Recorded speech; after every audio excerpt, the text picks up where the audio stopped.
وقوي بري تي في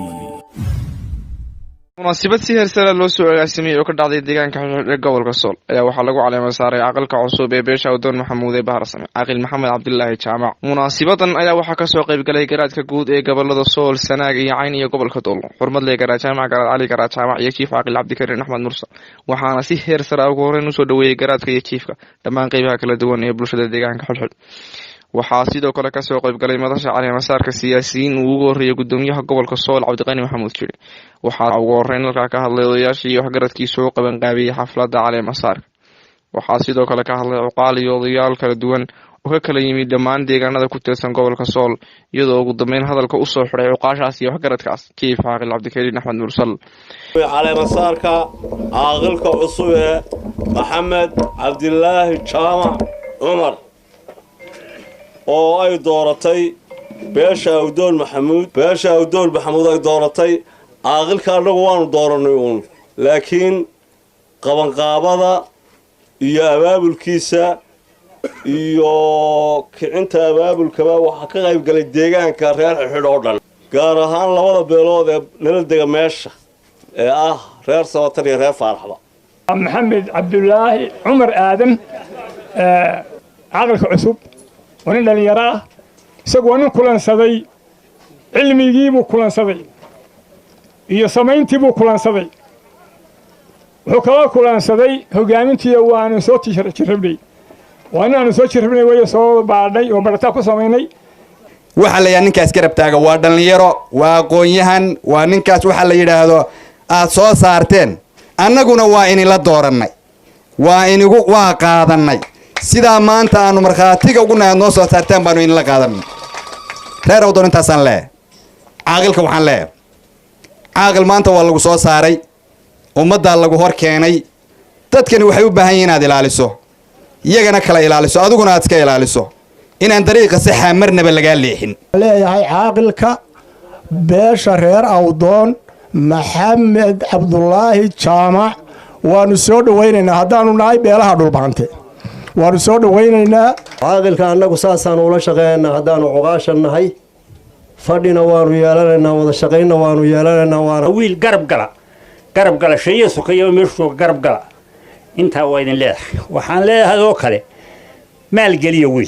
wiilka maal galiya aqalka maal galiya iyo xiniyaha xoolaha keena waa geesi dhiriyo xoolo siiya xariir xoolaha wiilka xooleeyo xariir xoolo siiya oo dhaqaaleeya ooyaan kaan sheegay in aari jireed oo riyaha laga qali jiray oo tiraareel yuusan ka adkaadin maanta laga bilaabo aad ka mid tahay cuqaasha beelweynta dhulbahante khaasatan cuqaasha beesha Baharsan halkan lagu caleema saarayo beesha Awdoon Maxamuud gobolka Sool aqal Maxamed Cabdullaahi Jaamac Umar aqal waxaan leeyahay ku soo dhawow golaha cuqaasha Sool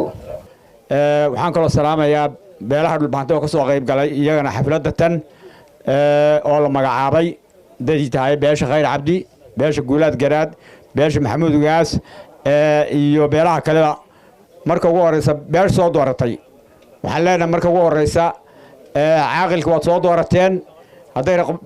raaw doon tahay iyo haday reex tahayba waad soo doorateen annaguna waynu ka gudoonay beelaha dhulbaantana waynu ka gudoomin iyadoo ugu dambeyn uu madasha ka jeediyay aqalka cusub khudbad taariikhda baal dahaba ka gashay waxaana kamid ahaa hadaladiisi naftayda markaan ku horeeyo aniga horta marka ugu horeysa waxaan idin ka ballan qaadayaa marka koobaad inaan cadaalad ogaado xubnihii halkan ka hadlay qof kasta wuxuu odhanayay cadaalad waxaan idinka ballan qaadayaa oo aan ilaahay ka toogelayaa inuu ila garab galo inaan cadaaladda ogaado kaloo aan idinka ballan qaadayaa inaan ka shaqeeyo nabadgelyada waxaan kaloo idinka ballan qaadayaa inaan ogaado dadka hadday faamiliga tahay iyo haddii ay Soomaali weyn tahayba dadka jilicsan ee danyarta ah ee aan awoodda badan lahayn inaan iyagana si gaar ah waxa weeye awoodda u saaraan baan idinka ballan qaadayaa insha Allah waxaan u gudbayaa beesha reer Awdoon ee maanta isoo dooratay ee intay is xushay aniga golahan isoo taagtay ee Soomaali weyn iyo hor keentay marka koobaad horta waxaan idinka codsanayaa inaad waxa ugu horreysa aad ku dhaqantaan ay noqoto shareecada islaamka sida aad ii soo doorateen ee golaha ii keenteen inaad iila shaqaysaan waayo waxaad caddayseen oo aad halkan ka caddayseen reer awdoon maanta haddii ay xaajo tahay iyo haddii ay wax kasta tahayba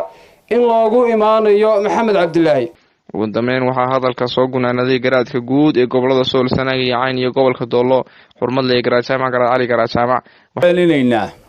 tolweynaha xafladan qiimaha leh soo abaabulay waxaan si gaara ugu ducaynaynaa tolweynaha reer xidhxidh ilaahay hadduu kuuriyo reer awdoonow awdoon garaad maxamuud garaad maxamed garaad cabdalle garaad faarax garaad shirshoorow aqalka u horreeyo maanta aad keenteenoo hadalkiisii u horreeyey oo uu golo ka jeediyey hadduu sidan yahay allaha barakeeyo allaha barakeeyo allaha barakeeyo maanta ninkaa dhallinyarada ah jaamiciga ah wanaagga aan background xun lahayn oo hadduu halkii daahire haddaad xumaan ku ogtiin idinkaanba soo xuleen caaqilka waxaan leeyahay allaha kugu dhooro marka hore ilaahay caza wajalla wuxuu asturaan allaha kugu asturo hawshan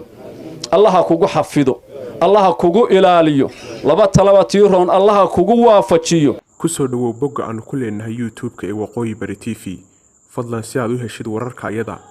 fadlan subscribe saar jalasku waxa kuu sahlaya inaad si fudud ka heshid wararka ayada mahadsanid waan hubaa wararkaanu soo gelino bogga aanu ku leenahay youtube-ka inaad ka heli doontid haddii ilaahay idmo wararka deegaamada waqooyi bari iyo soomaaliya inteeda kale warar ku saabsan halkan ka hel daawadaha sharafta lahu mar kale ha u deeman la-aan bogga aanu ku leenahay facebooka ee waqooyi bari t v si aad u heshid wararka ayada isna booqo bogga aanu ku leenahay facebooka ee waqooyi bari t